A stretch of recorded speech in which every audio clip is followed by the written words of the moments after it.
Welcome to Retailistic with Deborah Weinswig, brought to you by Coresight Research.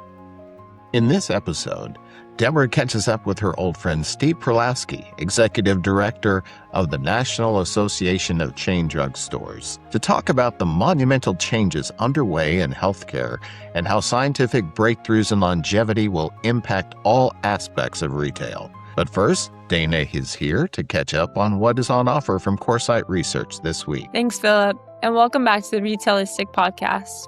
We have a big week ahead on the research side of things. Our report of the week is the Global Luxury Market Navigator. Plus, we've got the U.S. Retail Outlook, Weekly Earning Insights, the AI Impact Monthly Analysis, as well as a CEO brief on holiday expectations. Also, a new SIP report on retail footprints in the migration wave, and of course, the US and UK store trackers. Also, mark your calendars for the Coresight conference. Registration is open now. Today's episode is a good one. We're sitting down with Steve from NACDS. Let's get into it. Hello, everyone. Thank you, and welcome to another edition of Retailistic. We are very excited to have NACDS's own Steve Perlowski with us. I will say, I'm trying to remember. I've probably been involved with NACDS for almost 2 decades, originally finding my way to it as a retail analyst who also focused on the healthcare space. And you'll find through this conversation just how much NACDS as an industry association has evolved, as well as the problems we're tackling. So, Steve, thank you so much for joining us. Thanks, Deb. Delighted to be here with you. So if we take a big step back and look at when you joined NACDS, which was in 1988. That is true. You and I have spoken about some of these things, which I always love the anecdotes, but what did a tech problem even look like back then compared to today? So I'll give you, first the office. We used memory writer typewriters. So all of our correspondence was done by mail. And when you're sending out hundreds of thousands of letters on a weekly basis, one, you want to make sure you don't have a typo in your memory writer, because then you got to redo everything, and it gets really loud with those. I don't know if you remember those. They may not have. That may have been a lifetime past you, but then it was always looking for the whiteout in case you did have a typo. And then if I think about retail at that time, scanning wasn't widespread at that moment in time. In grocery stores, it was, drugstores, it wasn't, and mass merchants was kind of a mixed bag. So if you wanted to know how sales were going, you went to a company called Town Oler, who you may remember, and they measured they measured product movement by warehouse withdrawal. They got retailers to tell them how many cases of, these products did they ship in a given week. So that was how you figured out sales. Wow. And over there's been, several, I'd say, foundational changes, right, between the internet, cloud, and now AI. How have you seen the industry adapt and then ultimately adopt? Well, the way I look at this, there's 2 things. One, what are the competing projects? And 2, who's got to do the work? And most often the who's got to do the work is, if it's in the store, it isn't going to get done. And, if it's competing projects, you look at what part of the business is more valuable than the others. So it may be, in our industry, pharmacy gets the lion's share of the technology investment versus the front of the store. What are some of the biggest? I will say, I am not often one to say super positive things about my CVS store experiences, but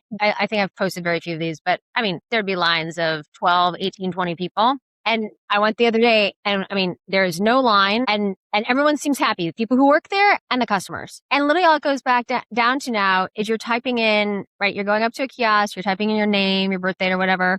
They're literally pulling your medicine, and the amount of time, if you think about the fact you've gone from lines of, call it 12 to 20 people down to no lines, and everyone who works there. So it's like a win, right? I'm sure the shareholders win, the employee wins, and the customer wins. That's something I had to see with my own eyes. Yeah. I actually got a prescription for my dog filled at a CVS the other day. And the interesting thing was there was a long line at the pharmacy, but there was no one at the kiosk. So I probably should have asked if everyone's punched in their information into the kiosk. Interesting. But I just walked up, punched my information up. The tech came down, asked me if I had any questions for the pharmacist, and rang me up and let me go. And I was out literally in a minute. And all of a sudden, all these other people behind me Like started running. walking up.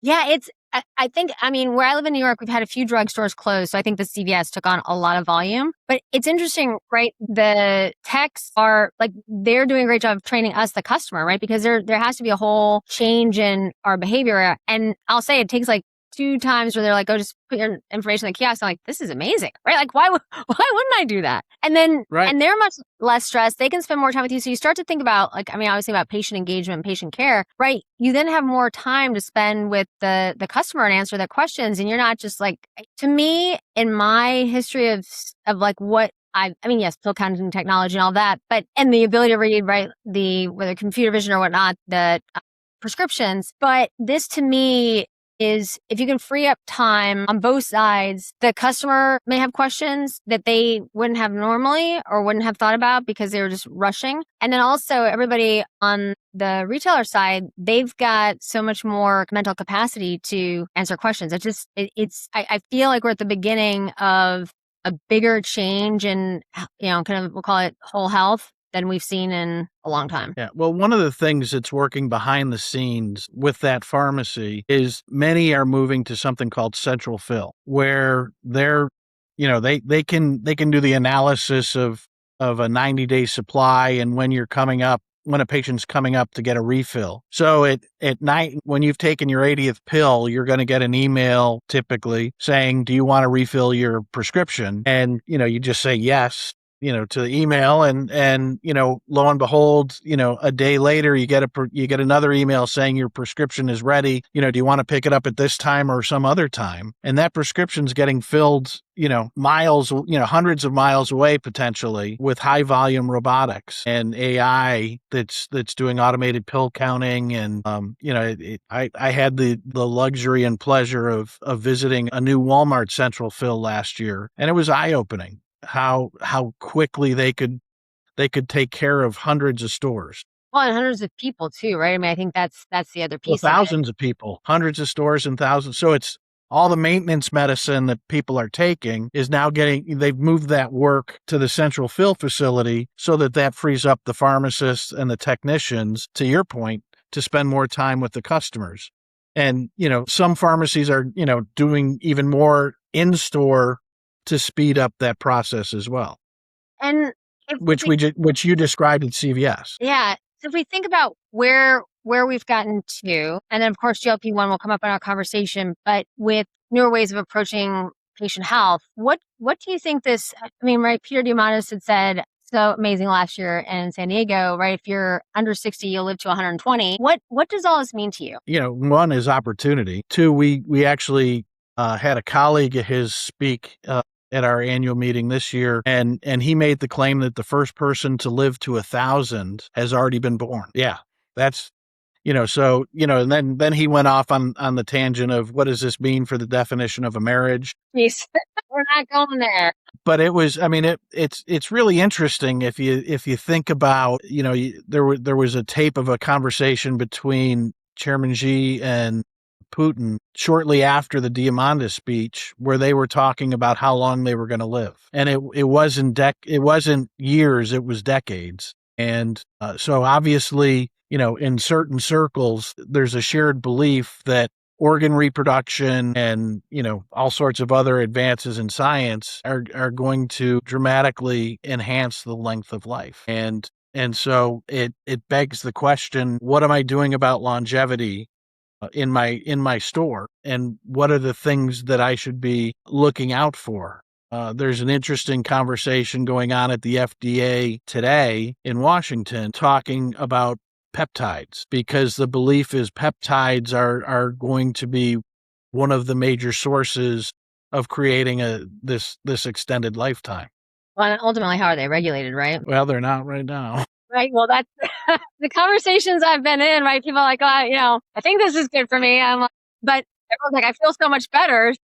But yeah, I think, and I think that's right. Therein lies some of the challenges and opportunities when you think about, right, clean drug, and also we can talk about what that means today. But pharmacy now sits at this interesting intersection between healthcare, regulation, retail, longevity, right, and whole health. Like, what's the thing about running, whether it's a drugstore chain or a pharmacy, that people outside the industry don't understand? And how do you think that, I mean, I've always thought that because health, in my opinion, starts somewhere between, food and medicine or food as medicine, that there is a huge opportunity to kind of change that conversation. But what do you think people get wrong? And then how do we start to change the conversation? I think the two big things people don't understand is what happens from the time a doctor writes a prescription to the time you pick it up in the store, what happens? Most consumers think that it should only take, from the time it takes me to drive from the doctor's office to the store, it should be ready. And, that's the number of things that have to happen to make that occur are, there's a lot going on behind the scenes. And then the other thing I don't think people truly understand is the economics of a pharmacy or a retailer that has a pharmacy and drugstore merchandise. To fall back on the front of the store, one of our biggest problems in the front of the store is theft. And too many people think theft, you just file an insurance claim and you get reimbursed. If that were only true. If that were only true, the numbers would be very different. So, one, I don't think people really understand, the impact of theft on retail. Two, I don't think they understand all the work that goes on behind the counter to make sure that the product you're getting is the one, not only that the doctor says you should be taking, but also is what your insurance company says you can be taking. And there's a large amount of back and forth that goes on between doctor, pharmacist, insurance company to make sure that the product that is being dispensed is one covered by the insurance company and is if a change is recommended by the insurance company, that the doctor has to approve it as well. And the doctor's not sitting by the phone waiting for a pharmacist to call. No, and thereby, are you seeing a change in whom ultimately is solving that problem, right? At one point it was a pharmacist, one point it was a doctor, the consumer, if they need to take something that's not covered, et cetera, or they're out of stock, which has been a challenge. How are those problems getting solved these days, and how is that different? Yeah, I would suggest right now the pharmacist is the gatekeeper because they're the one that the doctor doesn't have communication with the insurance company over what the approved products list is. So the pharmacist has to be the translator between the two. And oh, by the way, if it's a paper script, somebody's got to interpret what the doctor wrote. That is true. The good news is more and more scripts are being sent electronically, but even then you have to make sure that what comes across electronically is what's intended based on, a set of criteria that the pharmacist has and the insurance company has. So, there's a lot of give and take in there. And in that area, that's an area where AI could probably play a much bigger role. And some companies are actually, moving in that direction where AI in the insurance, actually it's the PBM, is talking to the pharmacy AI is talking to PBM AI, and they're going back and forth over who's right, who's wrong, and what can be dispensed and at what price. And then, if it's a different drug, then it, initiates the phone call to the physician so that when the physician picks up, then the pharmacist can grab the phone, because right now a pharmacist, they can spend almost half their day on hold on the phone with either the insurance company or the doctor's office. I feel like it just seems like there could be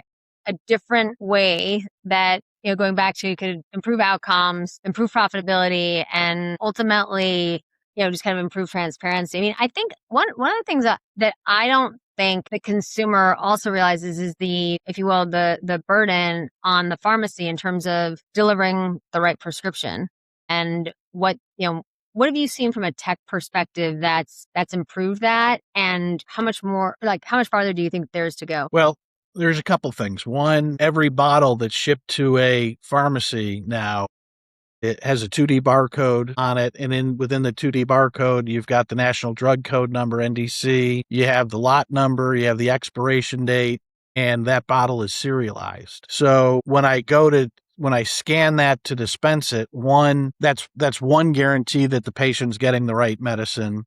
But then you have traditional methods where when you scan it, a photograph of what that product looks like comes up on the screen. So whoever's counting the medicine can do a quick check of the medicine against the photograph. But now there's a couple of companies that use computer vision with AI to do that check. So you're taking the human out of that process, or it's an additional process to make sure that the right pill is getting in the right bottle for the patient. That to me is kind of one of the great use cases for AI. And then the more time, of course, you can free up, the more time people can spend with, patients, customers, et cetera. So it also does a double count on the number of pills put in the bottle. So you're getting less mistake. I mean, you're getting a better understanding. If you're counting 90 pills, you're getting 90 pills. You have a double check on the count. Interesting. I mean, it's interesting as we start to think about how we want to think about kind of being in stock and on-shelf availability, kind of back of house, front of house. But I feel like, in 25, GLP-1s came onto the market so quickly that, right, consumer demand for front of house products changed so rapidly that it was difficult for the retailers to stay on top of that. When did you first realize this wasn't just kind of a pharmacy story, but like a total store story? Well, here's the funny thing. We didn't want to dispense GLP-1s because we lost money on every one we sold.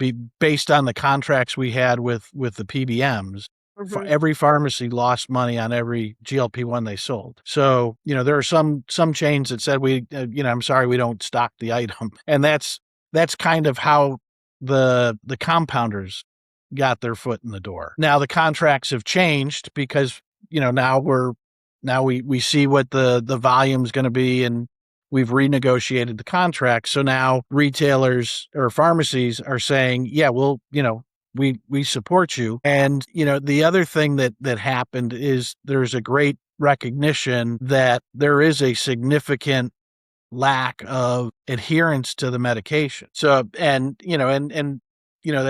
caused by the price, but, more insurance companies are now covering, and then you've got the federal bridge program going on now. So for seniors, it's the affordability issue is being addressed. There also was a supply issue, with Lilly and with Novo, which again gave access to the compounders, but that, the FDA is getting tough on the compounders of GLP-1s, for patent infringement. So there's some issues, a number of companies have been sent cease and desist letters. But then, so that was then, but as we saw the side effects, I don't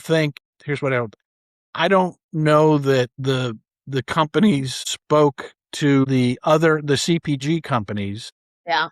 To say, we're coming out with a blockbuster drug that's going to have side effects, and this is going to be a big opportunity for you. But that's now been recognized, and you see many pharmacies will put in end caps of not competing products, but also a variety of products, whether it's anti-nausea pills or something for constipation, probiotics, those, to improve gut health that are, right adjacent to the pharmacy. And I think what we'll see is we'll see a gut health or GLP-1 category manager and within retail. And that person's job is to understand the side effects and to create an arrangement of product that, that makes it very easy for the GLP-1 patient to shop the assortment to get the products and information they need to feel better faster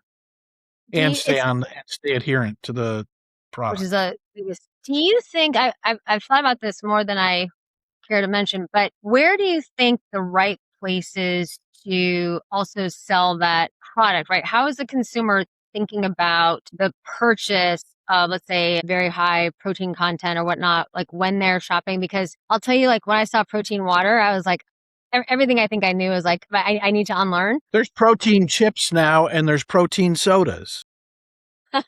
Protein carbonated beverages. So, CPG manufacturers are catching on. I can see that. And you're going to see a lot of fiber too. Yeah. No, that's so do we ultimately, because there was, of course, a lot of concern, right, in terms of the decrease in terms of overall consumption and what that ultimately meant for CPG. But I will say, I mean, hey, they've always been great at R&D, but how quickly in some cases they were able to lean into that.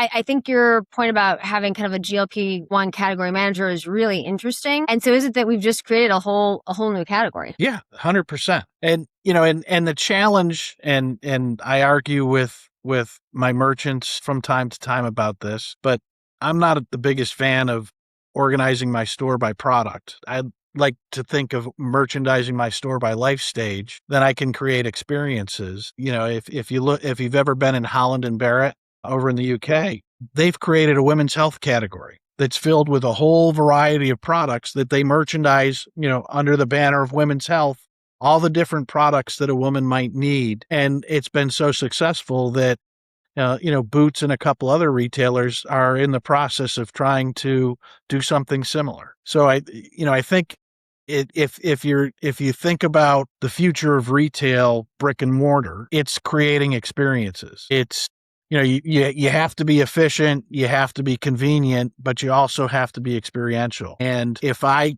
can provide you with, in the GLP-1 category, an efficient shop, information that you didn't know, and curate products that you didn't know you even needed, then I've got you on my side. The corollary is diabetics. They shop 17 different categories in a drugstore, and they're in 17 different aisles. So how many sales am I missing by not having all those products together on a visit? A lot. Yeah, I mean, Probably.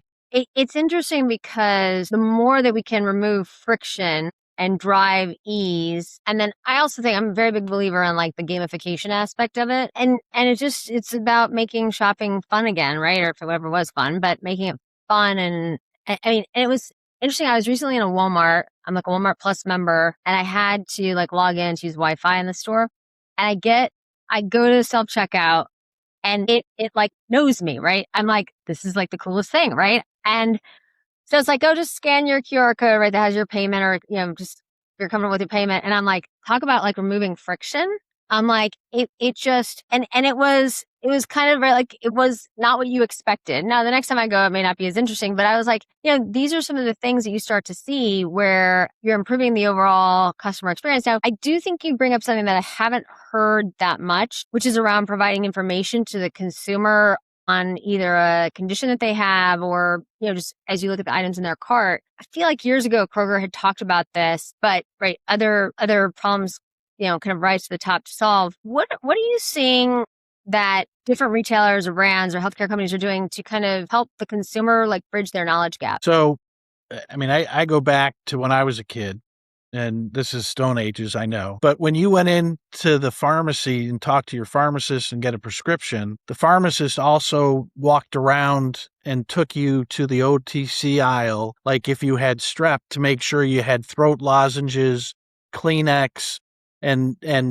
kids Tylenol, to make sure that you were addressing all of the pain points. And so he built the market basket. Then what happened is they started giving out pieces of paper to say, these might be something you might be interested in while we're filling your prescription to help you feel better faster. And oh, by the way, there was always a lollipop or a candy bar Always. added to the list. And that the pharmacists have gotten so busy that they don't have that chance. And, we used to have an old VP of pharmacy here who said, a pharmacist could make more money for my chain if he or she would work the OTC aisle versus stand behind the pharmacy counter, because so many people came up for advice. And oh, by the way, I think the number is, I think it's 71% of the recommendations that a pharmacist makes, the patient buys. That's insane.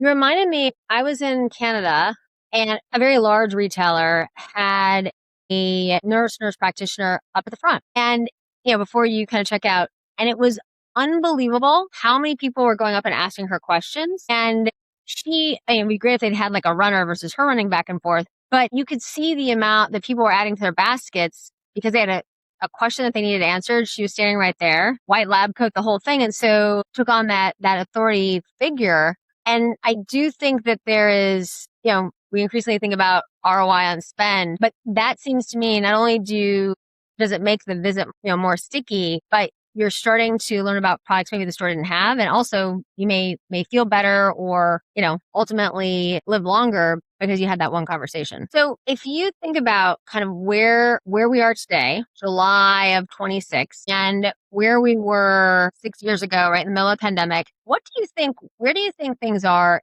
in 6 years? And how do people shop? How do they get their products? What information is available to them? And just what does longevity look like? $64,000 question. I would say the role of the pharmacist has only been enhanced over the last 6 years.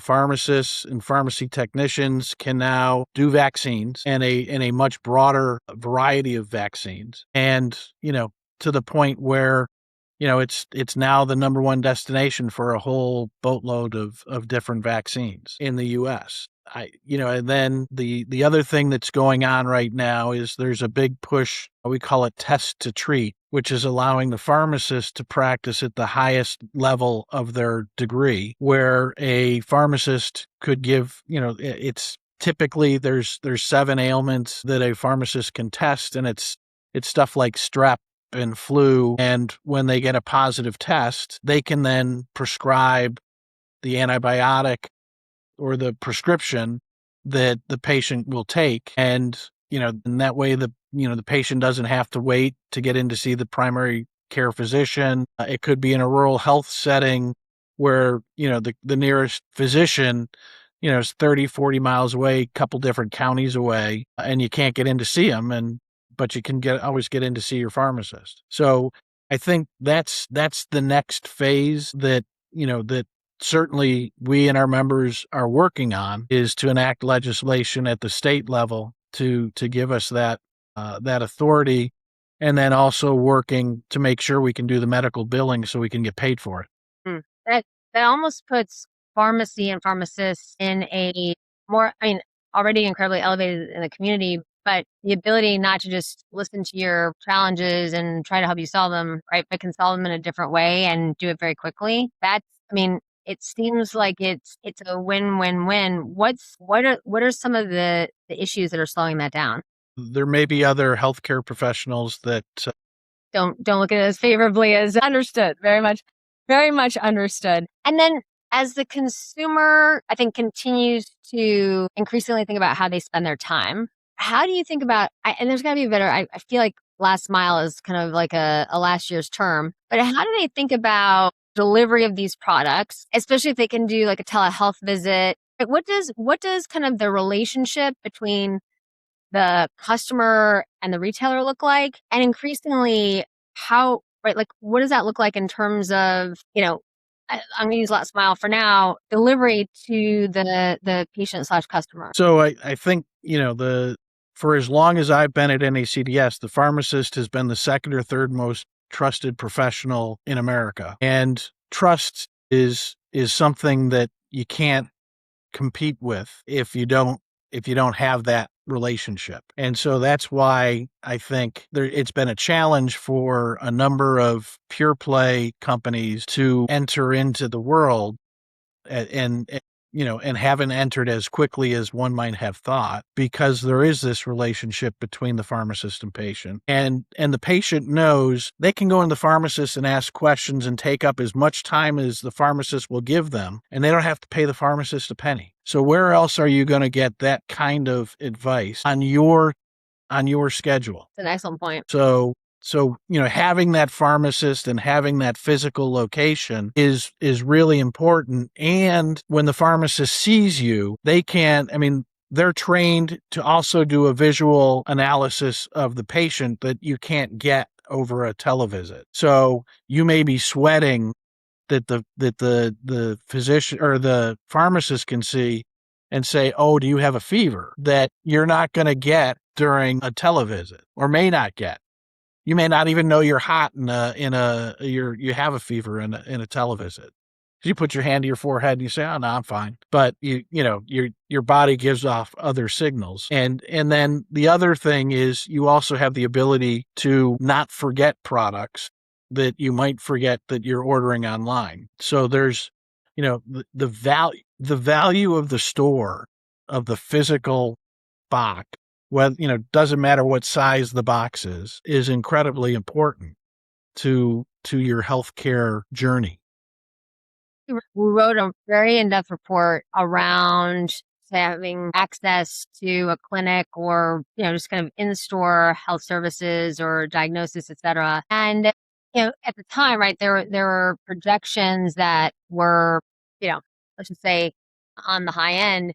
Now we've lost a lot of pharmacies, right, like physical locations. And it just seems like something has held the industry back. How do you think about that? Well, there's no doubt that the industry is contracting, and frankly it's the economics that are making it contract. It's not the volume. The volume was there for a lot of companies that are no longer in business. They just couldn't make any money, with what they were being reimbursed. We've done some work. Actually, it's up on our website, that in rural populations, 83% of the consumers are scared to death that their pharmacy is going to close, which is the same number if their physician goes out of business, and it's only 1 point less than if their local hospital goes out of business. So those are not good things to be like, because it goes back to there's things you worry about that you can control, things that you worry about you can't control. All of that is outside of your control factor, which has to be really stressful for the consumer ultimately. Yeah. They're concerned where especially in rural communities, where are they going to get their health care? And the true answer is in their pharmacy. Yeah, it's absolutely. It's interesting, Steve. You've always, since I've known you, you're asking the questions that I'm going to use Silicon Valley for a proxy for next generation tech that they're kind of talking about but haven't solved yet. And you've been an intricate and incredibly important member of our Coresight AI Council. When you sit in those conversations, what's the gap between what tech companies are talking about and what the pharmacy chains can actually not only do, but absorb right now, right? They have so many different priorities. How do they cascade them? Yeah, great question. And then the one thing that overlays all of it is the AI world is changing so fast that even if you studied it, you're still missing half the advances. So, retailers in general are probably one of the most risk-resistant enterprises there is in business today. And so the challenge and, what that causes us to do is to take a while to make a decision. And when we then are at a point where we're ready to make a decision, the technology is already 2 generations or 3 generations ahead. And so then I go back to the tech companies, and the tech companies are filled with brilliant people, but they don't know the industry they're selling to. So there's a total miscommunication in terms of we're using the same words, but they don't have the same meaning. And so that's a big disconnect in that, what I need is and what I'm saying translates differently to what you're hearing, to what you're building, to what comes out on the market. Now I'm hopeful. We have a trade show coming up in 3 weeks, and we're now up to 60 companies that have AI in their solutions that will be exhibiting on the floor. And that's up from how many a year ago? Less than 10. That to me, when you shared that with me, that was probably one of the most interesting things I've heard in terms of going back to how, right, because they're attending a pharmacy show, right? And ultimately you're empowering the brands, you're empowering kind of pharma, you're empowering, right? Like retail, it's really interesting. ICSC this year for the first time, right? They're at LVCC in Las Vegas, right? They got space, right? And they carved out the space and made it kind of like a prop tech pavilion. And I think same thing, they were surprised at how many companies were there, but also how much the attendees gained from that. And I think with AI, there's a whole kind of teaching component. Of course, everybody's like, there's a selling component, but it's different. And And as you said, right, like, you're going to build something and it's, you're 3 generations behind already. So I think the whole build versus buy is an important question. And when you're talking to a lot of these companies, how are they thinking about like who owns AI in the organization, where it falls on their priority list, and whether it's build or buy, or what do they do? Well, the one additional caveat we have is we have to be HIPAA compliant. And so when you're talking about letting AI into your building, how do you carve out or how do you carve in patient records? Because my guess is if we ever figured out how to monetize patient records, we could have a different kind of business than we have today. Yeah, and and let me also say 100% HIPAA compliant, no personalized information ever going away. But that's the fear. I mean, we talk about cyber, my bigger fear is AI screws up and God forbid it gives away somebody's famous prescription records.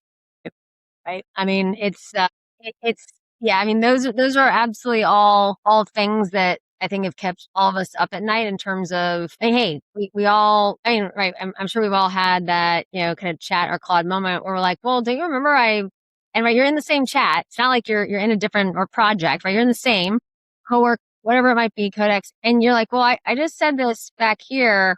Oh, yeah, that's right. And so you're like, but we were just starting to head in a completely different direction. So I agree with you. All right, we've got our last 5 minutes down to my favorite part, which is our lightning round. So you can pass, you can ask for a different question, but I want, say what kind of comes first and we can move on if it's not an appropriate question for you. All right, starting easy. Number 1, coffee order. Ooh, dark roast, skim milk, and a touch of a natural sugar. Nice. Okay. 2, one retail acronym you wish would just retire. ECR. Number 3, best piece of advice you got early in your NACDS career. Listen and ask smart questions. Good advice for all of us. Number 4, this is a tough one. Drugstore or supermarket pharmacy, which wins on customer experience? I'm going to say depends. It depends, or both, Well, I have seen both do excellent jobs. Same. Number 5, GLP-1s, are they the biggest retail story of the year or are they overhyped? This might be a little bit longer answer than you want. Are you familiar with Professor Scott Galloway? Yes. I was at a presentation he made last month where he said GLP-1s will affect the CPG industry more than AI will. Yeah, I think that's, I mean, people and we should just double click on this. I mean, what we're seeing with AI, right, ultimately is a lot of experimenting. I mean, we still haven't gotten over the build versus buy question. How are you measuring the actual ROI? How are you benchmarking? And then how are you communicating that throughout the organization? So I think it's good because it's opened up this kind of, innovation isn't owned by anybody anymore. It's like throughout the organization. I think that's really healthy. But with GLP-1s, I mean, that's here and now. And we're seeing, I mean, I attend a lot of healthcare research presentations because something I'm personally interested in. So I was in one the other day actually by Columbia University, and there's a whole white paper that they delivered and just talked about, right, like how many conditions it could ultimately treat and what that could ultimately look like, and right, whether it's liver health or kidney health, there's so many, and it's fascinating. And then I'm totally going off on a tangent, but had to at some point. So I mean, I think what's so interesting is that's why we get along so well. We love you. But we talked to a lot of restaurant groups and they're like, we can now charge the same amount of money for a mocktail as a cocktail. And so, right, when people used to go, right, you'd go to dinner and then you'd go out and you go out and you go out, like dinner is like the destination. And so you're seeing change in almost everything. And that I think has been so incredibly interesting, but I still believe, and I just think that, right, ultimately your members have the opportunity of a lifetime truly to lean in, and I just hope that they can kind of get their fair share. That's what I hope. All right. Number 6, AI, overhyped or underhyped in retail right now, or appropriately hyped? I think it depends on the company. I think you're right. Size, what does leadership look like? Is there quote unquote an owner? Is it in tech? Is it in the business? Yeah. Number 7, one committee meeting topic you never get tired of. Consumer. I like that. Yeah. It was always changing. Number 8, Cornell or Kellogg? Which executive program left a bigger mark? Well, I'm going to have to say Cornell. And the reason is the class I went through, I ended up getting really close to people that ended up being the president of Car Drug, the president of Kmart, Wow. president.